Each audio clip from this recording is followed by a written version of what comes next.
அனைவருக்கும் வணக்கம். இந்த உலகத்துல யாருமே வரலாறு படிக்க பெருமளவுல விரும்ப மாட்டாங்க. ஆனா அதே வரலாறை ஒரு கதை வடிவில் யாராவது சொன்னாங்கன்னா அது கேட்க அதிகமா விரும்புவாங்க. நாங்களும் அது போன்ற ஒரு முயற்சி தான் எடுத்திருக்கோம். இரண்டாம் உலகப் போரின் பல சுவாரஸ்யமான மறைக்கப்பட்ட ஜெர்மனி அந்த நாட்டோட சக்தியை பற்றி நம்ம பேச போகிறோம். அதே சமயத்தில் அமெரிக்கா, ரஷ்யா, பிரிட்டன், பிரான்ஸ் போன்ற மற்ற நாடுகளின் செயல்பாட்டுகளை பற்றியும் நம்ம ரொம்ப விரிவாக பேச போகிறோம். ரொம்பவே ஒரு சுவாரஸ்யமான ஒரு கதை மாதிரி நீங்கள் கேட்டிங்கன்னா ரொம்ப இன்ட்ரெஸ்டிங்காக இருக்கும். இரண்டாம் உலகப் போர் அந்த வார்த்தையை நம்ம கேட்கும் போதே நம்ம எண்ணத்தில் வரக்கூடிய ஒரு நபரோட பெயர் அடால்ஃப் ஹிட்லர். நிச்சயமாக இந்த நபர் தான் இரண்டாம் உலகப் போரோட ஒரு முக்கியமான கதாநாயகன். அதே சமயத்தில் இந்த நபர் தான் இரண்டாம் உலகப் போரோட ஒரு மிகப்பெரிய வில்லன். ஸோ இந்த கதையை நீங்கள் கேட்கறதுக்கு முன்னாடி நான் சொல்கிற ஒரு படத்தை நீங்கள் பார்த்துருக்கீங்களான்னு சொல்லிட்டு இமேஜின் பண்ணிக்கோங்க. டங்க்ரிக். இத்தனை பேர் அந்த டங்க்ரிக் படத்தை பார்த்துருக்கீங்க. கிறிஸ்டோபர் நோலன் இயக்கிய ஒரு ஒன் ஆஃப் தி பெஸ்ட் மூவின்னு சொல்லலாம் அந்த டங்க்ரிக். ஸோ டங்க்ரிக் மூவி யாராவது பார்க்க மிஸ் பண்ணிங்கன்னா அந்த மூவியை பார்த்துட்டு பிறகுடோ இந்த பதிவை நீங்கள் பாருங்கள். பிகாஸ் அப்போ தான் நான் சொல்கிற அந்த கதையோட அழுத்தம் உங்களுக்கு புரியும்.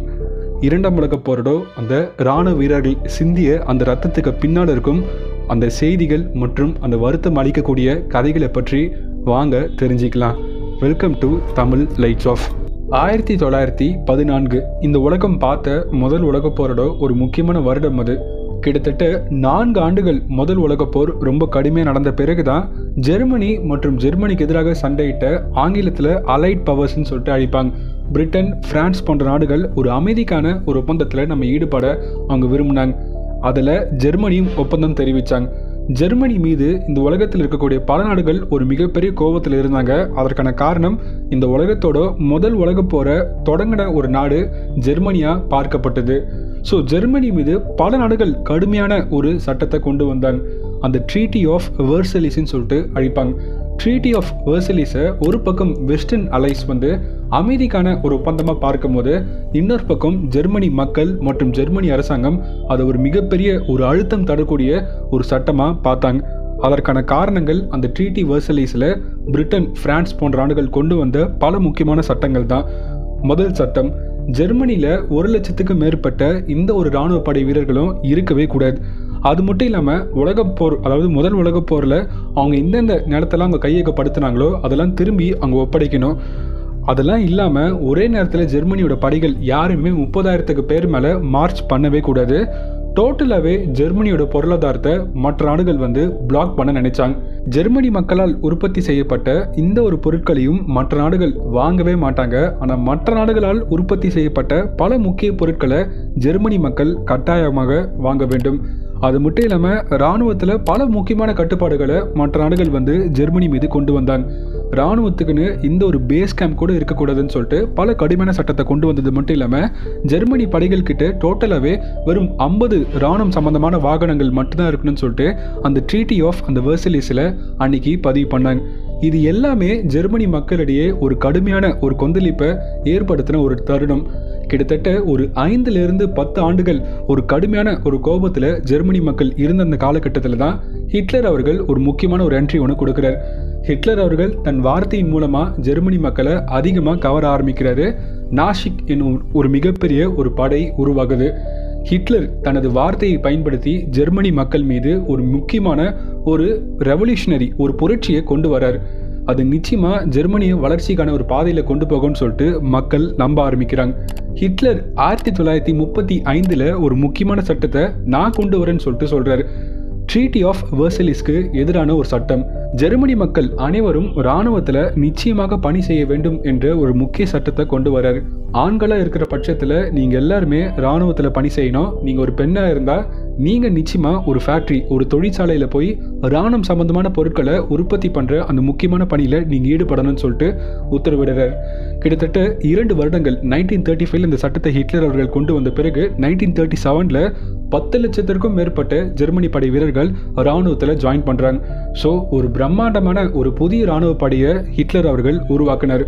1938 அடுத்த வருடமே இந்த படையை உருவாக்கின பிறகு ஜெர்மனியின் அண்டை நாடாக கருதப்படும் ஆஸ்திரியாவை நோக்கி தனது படையை நேரடியாக அனுப்புகிறார். ஆனால் ஹிட்லர் அங்கே ஒரு மிகப்பெரிய ஒரு ஆச்சரியத்தை பார்க்குறார். அது என்னதுன்னா, ஆஸ்திரியா அந்த நாடு இந்த விதமான பதில் தாக்குதலும் பண்ணாமல் அவங்க வரக்கூடிய அந்த சோல்ஜர்ஸை அவங்க வெல்கம் பண்ணி அவங்க நாட்டுக்குள்ளே அவங்க ஏற்றுக்கிட்டாங்க.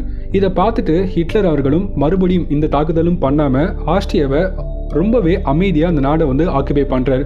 வழியாக ஆஸ்ட்ரிய மக்கள் அந்த டைமில் ஹிட்லரோட ஆட்சிக்கு கீழே ரொம்பவே அமைதியான முறையில் அவங்க இணைஞ்சாங்க. இதை பார்த்த பிரிட்டன் மற்றும் பிரான்ஸ் போன்ற நாடுகள் என்ன சொன்னாங்கன்னா, ஆஸ்ட்ரிய மக்கள் விருப்பப்பட்டு தான் இந்த முடிவு எடுத்திருக்காங்க, அதன் காரணமாக தான் ஆஸ்ட்ரிய மக்கள் எந்த விதமான தாக்குதலும் பண்ணாமல் இருந்தாங்க. ஸோ நாம தேவையில்லாமல் அந்த டாபிக் பற்றி பேச வேணாம். பிகாஸ் பிரிட்டன் பிரான்ஸ் போன்ற நாடுகள் முதல் உலகப் போரில் நிறைய இராணுவ வீரர்களை அவங்க இழந்துட்டாங்க. அதன் காரணமாக மறுபடியும் நம்ம ஒரு போரை தொடங்க வேணாம். ஸோ ஹிட்லர் இந்த அளவுக்கு எக்ஸ்ட்ரீமாக போகிறாரா ஒரு போட்டும், அதற்கு நம்ம கொஞ்சம் பொறுமையாக இருக்கலாம்னு சொல்லிட்டு தான் பிரிட்டன் பிரான்ஸ் போன்ற நாடுகள் ஹிட்லர் பண்ணக்கூடிய ஒரு செயல்களை ரொம்பவே க்ளோஸாக வாட்ச் பண்ணாங்க. தவிர இந்த ஒரு பதில் கருத்தும் அங்கே தெரிவிக்க கூட இல்லை. ஆனால் ஹிட்லர் அமைதியாக இருப்பாரா? இருக்க மாட்டார். ஆஸ்ட்ரியாவுக்கு அடுத்தபடி ஹிட்லரின் ஒரு மிகப்பெரிய ஒரு கனவு செக்கோஸ்லோவாக்கியா. ஸோ இந்த நாடை நம்ம ஜெர்மனி கூட இணைக்கணும் என்பது ஹிட்லரின் மிகப்பெரிய கனவு.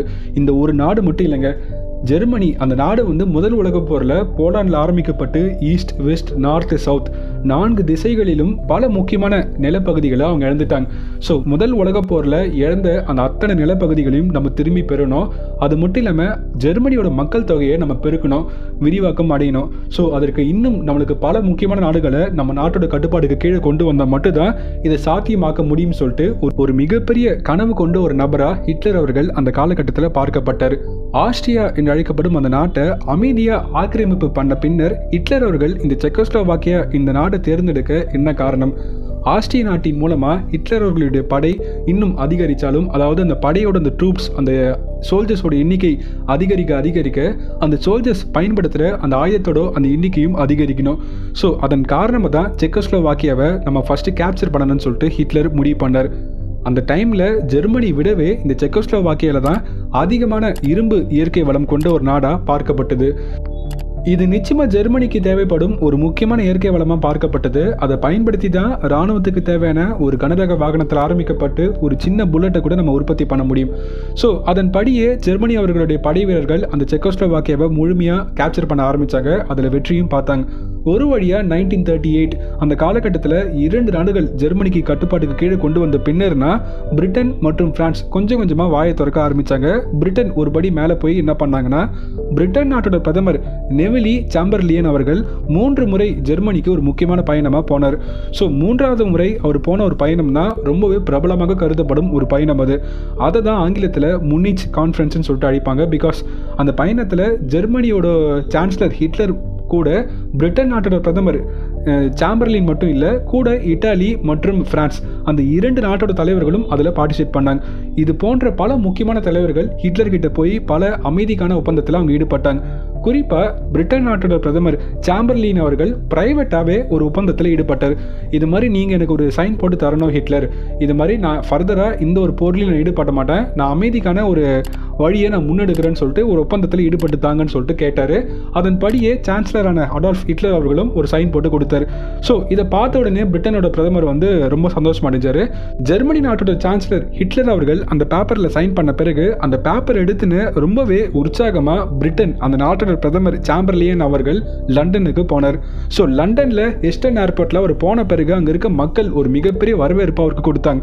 முதல் உலகப் போரில் நிறைய மக்கள் அவங்க இழந்துட்டாங்க. ஸோ மறுபடியும் இந்த போரையும் வராமல் அவர் பாதுகாத்துட்டாருன்னு சொல்லிட்டு அன்னைக்கு சாம்பர்லினை இங்கிலாந்து நாட்டு மக்கள் ஒரு ஹீரோவாக பார்த்தாங்க.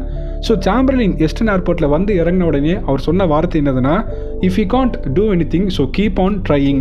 ஸோ நீங்கள் முயற்சியை மட்டும் இன்றைக்கும் கைவிடாதீங்க. நான் 3 முறை ஜெர்மனிக்கு பயணமாக போன பின்பு தான் ஹிட்லர் அவர்கள்கிட்ட இந்த மாதிரி அமைதிக்கான அந்த ஒப்பந்தத்தில் கையெழுத்து வாங்க முடிஞ்சதுன்னு சொல்லிட்டு சொன்னார். ஸோ இது பிரிட்டன் நாட்டோட பிரதமர் சாம்பர்லினுக்கு ஒரு மிகப்பெரிய ஒரு வெற்றியாக பார்க்கப்பட்டது. உலக மக்கள் அனைவருமே பிரிட்டன் பிரதமர் சாம்பர்லியான ஒரு ஹீரோவாக பார்க்க ஆரம்பித்தாங்க. அமைதிக்கான ஒரு முக்கியமான நபராக பார்த்தாங்க. ஒரு பக்கம் மக்கள் எல்லாருமே அவர் போற்றி பாராட்டும் போது ஹிட்லர் அவர்கள் சைன் போட்டது படியே அவர் செயல்பட்டாரான்னு கேட்டிங்கன்னா நிச்சயமாக இல்லைங்க. ஹிட்லர் அவர்கள் சும்மா மட்டும் தான் சைன் போட்டார், மற்றபடி மறுபடியும் அவர் பழைய விஷயத்தை பண்ண ஆரம்பிச்சிட்டார். செக்கோஸ்லோவாக்கியாவில் இருக்கக்கூடிய மற்ற இடங்களை அவர் கொஞ்சம் கொஞ்சமாக ஆக்கிரமிப்பு செஞ்சது மட்டும் இல்லாமல் போலாண்டை நோக்கி தனது படைகளை திருப்ப ஆரம்பிச்சிட்டார். ஸோ ஐரோப்பாவில் போலாந்து அந்த நாடு வந்து ஒரு முக்கியமான நாடு. போலாண்டு நோக்கி அவர் போனதை பிரிட்டன் மற்றும் பிரான்ஸ் தெரிஞ்சுக்கிட்டாங்க. ஸோ தெரிஞ்ச உடனே 2 நாடுகளும் கூட்ட இணைந்து ஒரு முக்கியமான அறிவிப்பு ஒன்று கொடுத்தாங்க. நீங்கள் மட்டும் போலந்து நாட்டோட எல்லையை தாண்டி நீங்கள் போனீங்கன்னா பிரிட்டன் பிரான்ஸோட படைகளை நீங்கள் எதிர்கொள்ள வேண்டிய அவசியம் ஏற்படும் சொல்லிட்டு 2 நாடுகளும் போல்டாக அறிவித்தாங்க. பட் அதை பற்றிலாம் ஹிட்லர் துளி கூட கவலைப்படலை. போலண்டை நோக்கி அவர் படைகளை அனுப்புறதுக்கு முன்னாடி ஒரே ஒரு நபர்கிட்ட மட்டும்தான் அதற்கான அந்த பர்மிஷனை கேட்டார். வேறு யாரும் இல்லைங்க, ரஷ்யாவோட தலைவரான ஸ்டாலின் அவர்கள்கிட்ட. ரஷ்யான்னு சொல்ல மாட்டாங்க, அந்த காலகட்டத்தில் சோவியத் யூனியன் சொல்லிட்டு அழிப்பாங்க. ஹிட்லர் அவர்கள் ஒரு விஷயத்தில் ரொம்ப உறுதியாக இருந்தார். இந்த போலந்து இந்த நாடு மீது நம்ம போர் தொடுத்து போகிறதுக்கு முன்னாடி சோவியத் யூனியன் கிட்ட நம்ம ஒரு முறை ஒரு ஒப்பந்தத்தில் ஈடுபடணும். அந்த ஒப்பந்தம் என்னதுன்னா நான் அக்ரெஷன் பேக்ட். அதாவது நான் போலந்து மீது போர் தொடுத்து போனால் நீங்கள் யாருமே இங்கே ஜெர்மனி நாட்டு படைகள் மீது இந்த விதமான தாக்குதலும் நீங்கள் பண்ணவே கூடாதுன்னு சொல்லிட்டு சோவியத் யூனியன் கிட்ட ஒரு ஒப்பந்தத்தில் ஈடுபட விரும்பினார். அவர் ஈடுபட விரும்பின மாதிரியே 1939 நான் அக்ரெஷன் பேக்ட் என்று அழைக்கப்படும் ஒரு முக்கியமான ஒப்பந்தத்தில் ஜெர்மனி மற்றும் சோவியத் யூனியன் ஈடுபட்டாங்க. உங்களுக்கு ஒரு கேள்வி வரலாம், இங்கிருந்துப்பா சோவியத் யூனியன் வந்தாங்கன்னு சொல்லிட்டு. ஆக்சுவலாக ஜெர்மனி இந்த ஒப்பந்தத்தில் ஈடுபட என்ன காரணம்னா, முதல் உலக போரில் சோவியத் யூனியன் பல நிலப்பகுதிகள் போலாந்து கிட்டே இழந்துட்டாங்க. ஸோ நாளைக்கே போலாண்டை முழுமையாக ஜெர்மனி ஆக்கிரமிப்பு பண்ண ஈடுபட்டாங்கன்னா போலண்டை அங்கே முழுமையாக கேப்சர் பண்ண பிறகு அது நிச்சயமாக சோவியத் யூனியனுக்கு பிடிக்காத ஒரு செயலாக மாறிடும். நாம ஏன் தேவையில்லாமல் சோவியத் யூனியன் கிட்ட நம்ம பகைமையை நம்ம வளர்த்துக்கணும்னு சொல்லிட்டு தான் ஜெர்மனி நீங்களும் உள்ள போலாண்டை போய் தாக்குதல் பண்ணுங்க, நாங்களும் தாக்குதல் பண்ணுறோம், நீங்கள் ஈஸ்டர்ன் சைடை ஃபுல்லாக எடுத்துக்கோங்க, நாங்கள் வெஸ்டர்ன் சைடு எடுத்துக்கிறோம்னு சொல்லிட்டு தான் ஜெர்மனி இந்த மாதிரி நான் அக்ரெஷன் பேக்டில் ஹிட்லர் அவர்கள் ஈடுபட்டார். அவர் ஈடுபட்ட மாதிரியே போலாண்டை முழுமையாக ஆக்கிரமிப்பு பண்ண போனாங்க. கிட்டத்தட்ட 16 நாட்கள் கடுமையான ஒரு போரை தான் போலண்டோட ராணுவ வீரர்கள் கொடுத்தாங்க. ஸோ போலாண்டில் ஒரு பக்கம் எல்லாருமே குதிரைப்படை வீரர்கள், ஆனால் ஜெர்மனி கிட்ட எக்கச்சக்கமான பேன்சர், டேங்க்ஸ், பீரங்கி போன்ற பல நவீனமான ஆயுதங்கள் கொண்ட ஒரு படைகளாக இருந்துச்சு. பட் நவீனமான ஒரு ஆயுதங்கள் கொண்ட ஒரு படைபலமாக ஜெர்மனியோட படைகள் இருந்தாலும் போலாண்டோட அந்த குதிரை படை கிட்டத்தட்ட 16 நாட்கள் கடுமையான ஒரு போருக்கு பின்பு தான் அந்த வெஸ்டர்ன் போலாண்டை அவங்க கேப்சர் பண்ணவே முடிஞ்சது. இன்னொரு பக்கம் ஈஸ்டர்ன் போலாண்டை சோவியத் யூனியன் அந்த நாடு கேப்சர் பண்ணிட்டாங்க. ஸோ போலாண்டை முழுமையாக ஆக்கிரமிப்பு பண்ண பிறகு பிரிட்டன் மற்றும் பிரான்ஸ் அஃபிஷியலாக ஒரு விஷயத்தை அனௌன்ஸ் பண்ணிட்டாங்க. Britain France is taking a war on Germany. இந்த அறிவிப்பு கொடுத்த பின்னர் பிரிட்டன் மற்றும் பிரான்ஸ் இன்னொரு முக்கியமான முடிவு எடுக்கிறாங்க. பிரிட்டன் நாட்டோட BEF பிரிட்டிஷ் எக்ஸ்பெடிஷனரி ஃபோர்ஸ் மற்றும் பிரான்ஸ் நாட்டோட இன்னொரு முக்கியமான படை, இந்த 2 படைகளும் கூட்ட இணைந்து பெல்ஜியத்தை நோக்கி அங்கே போகிறாங்க. பெல்ஜியம் மற்றும் ஜெர்மனி இந்த 2 நாடுகளோட எல்லையில் அதிகமாக பிரிட்டன் மற்றும் பிரான்ஸ் நாட்டோட ராணுவ வீரர்கள் அதிகமாக அங்கே அணிவகுத்து நிற்கிறாங்க. ஏன்னா பிரான்ஸ் மற்றும் பிரிட்டனுக்கு நல்லாவே தெரியும் ஜெர்மனி நாட்டோட அடுத்த டார்கெட் பிரான்ஸ் தான். ஸோ பிரான்ஸை ஆக்கிரமிப்பு பண்ண முதல்ல பெல்ஜியம் மற்றும் ஹாலாண்டை ஜெர்மனி கேப்சர் பண்ண ட்ரை பண்ணுவாங்க. ஸோ நம்ம முதல்ல பெல்ஜியமை போய் காப்பாற்றினா மட்டும்தான் நம்ம பிரான்ஸை காப்பாற்ற முடியும்னு சொல்லிட்டு பிரான்ஸ் அரசாங்கத்துக்கும் நல்லா தெரியும், இங்கிலாந்துக்கும் நல்லா தெரியும். அதன் காரணமாக தான் அங்கே அதிகமாக அங்கே எடுத்துன்னு போய் நிறுத்தி வைக்கிறாங்க. அது மட்டும் இல்லாமல் இன்னொரு விஷயத்தில் உறுதியாக இருக்காங்க, நாம் தேவையில்லாமல் இந்த ஒரு முதல் தாக்குதலில் பண்ணவே வேணாம், நம்ம போர் அறிவித்தாலும் ஜெர்மனி நம்ம மீது தாக்குதல் பண்ணுற வரைக்கும் நம்ம வெயிட் பண்ணலான்னு சொல்லிட்டு தான் பெல்ஜியத்தில் ஒரு மிகப்பெரிய டிஃபென்ஸ் சிஸ்டத்தை பிரிட்டன் மற்றும் பிரான்ஸ் உருவாக்கிட்டு அமைதியாக வெயிட் பண்ணுறாங்க. ஸோ இது ஹிட்லருக்கு யோசிக்கிற ஒரு காலகட்டமாக பார்க்கப்பட்டது. ஹிட்லர் ஒரு முக்கியமான மீட்டிங் அரேஞ்ச் பண்ணுறாரு. அந்த மீட்டிங்கில் ஹிட்லரோட நம்பகரமான பல டாப் கமாண்டர்ஸ் பார்ட்டிசிபேட் பண்ணுறாங்க. ஒரு பக்கம் ஹெர்மன் கோரிங், அது மட்டும் இல்லாமல் ஒரு ஃபேமஸான ஒரு ஜென்ரல் கமாண்டர் ஆஃபீஸர் மான்ஸ்டீன் அவர்கள் பார்ட்டிசிபேட் பண்ணுறாரு. ஸோ அத்தனை ஜென்ரல் ஆஃபீஸர்ஸும் ஒரு விஷயத்த சொல்கிறாங்க, இங்கே பாருங்க ஹிட்லர், நாம் நிச்சயமாக இந்த போரில் இராணுவ ரீதியாக வெற்றி அடைய முடியாது. ஆனால் ஐரோப்பாவில் பிரிட்டன் மற்றும் பிரான்ஸ் இந்த 2 நாடுகள் கிட்ட தான் அதிகமான டேங்க்ஸ் இருக்குது. நம்மளை கம்பேர் பண்ணும்போது 800 டேங்க்ஸ், பீரங்கிகள் அந்த நாடுகள் கிட்ட அதிகமாக இருக்குது. இந்த 2 நாடுகள் கிட்ட விமானப்படை கூட இருக்குது. ஸோ நம்ம நேரடியாக இராணுவத்தில் ஒரு போர் செஞ்சு போனால் ஒரு மிகப்பெரிய ஒரு தோல்வி தான் பார்க்க முடியும்னு சொல்லிட்டு நிறைய ஜென்ரல் கமாண்டர் ஆஃபீஸர்ஸ் சொல்கிறாங்க. பட் ஒரு சர்வாதிகாரி கிட்ட போய் நம்ம இந்த போருக்கு போனால் அந்த போரில் நம்ம தோத்து போய்டுன்னு சொல்லிட்டு சொல்ல முடியுமா? அப்படி சொன்னாங்க நிச்சயமாக ஒரு முட்டாள தான் இருப்பாங்க. பிகாஸ் அந்த சொல்கிற நபர் அந்த சர்வாதிகாரிக்கு கீழே ஒரு ஜென்ரல் கமாண்டர் ஆஃபீஸராக இருக்கவே முடியாது, அவர் சுட்டு கொன்றுவர். அதுதான் ஹிட்லர் அவர்கள் பண்ணார். ஸோ அத்தனை ஜென்ரல் கமாண்டர் ஆஃபீஸர்ஸும் இது எப்படி பண்ணுறதுன்னு தெரியல, ரொம்ப கடினமான ஒரு காரியமாக இருக்குன்னு சொல்லிட்டு சொல்லும் போது மான்ஸ்டீன் அவர்கள் ஒரு மாஸ்டர் பிளானை போடுறார். இந்த நெட்ஃப்ளிக்ஸ் சீரிஸில் இந்த மணி ஹேஸ்ட்னு சொல்லிட்டு ஒரு வெப் சீரிஸ் பார்த்துருப்பீங்களா? ஸோ அதில் எப்படிலாம் மூளை கசிக்க அவர் யோசிப்பார். அதே மாதிரி மான்ஸ்டீன் அவர்கள் ஒரு மாஸ்டர் பிளானை போடுறாரு. அந்த மாஸ்டர் பிளான் மூலமாக பிரிட்டன் மற்றும் பிரான்ஸ் அந்த பிளானை இப்படி ஃபேஸ் பண்ணுறாங்க. அதை நம்ம பாகம் 2ல் பார்க்கலாம். ரொம்பவே சுவாரஸ்யமாக இருக்கும். இதற்கு மத்தியில் அமெரிக்கன்ஸ்லாம் இருக்காங்க. ஸோ பாகம் 2க்கு வெயிட் பண்ணுங்கள். கூடிய சீக்கிரம் நம்ம லைட்ஸ் ஆஃப் சேனலில் நாங்கள் போஸ்ட் பண்ணுறோம். Signing off Tamil lights off channel. நன்றி, ஜெய்ஹிந்த். மறக்காமல் Tamil lights off channel Instagram, Telegram போன்ற பல சோஷியல் மீடியாவில் வரப்போகும் நாட்கள் நீங்கள் ஃபாலோ பண்ண ஆரம்பிங்க. அதுக்கான லிங்க் நாங்கள் கீழே கொடுக்குறோம். இனிமேல் நாங்கள் கொஞ்சம் கொஞ்சமாக சோஷியல் மீடியாவில் ஆக்டிவாக ஆரம்பிக்கிறோம்.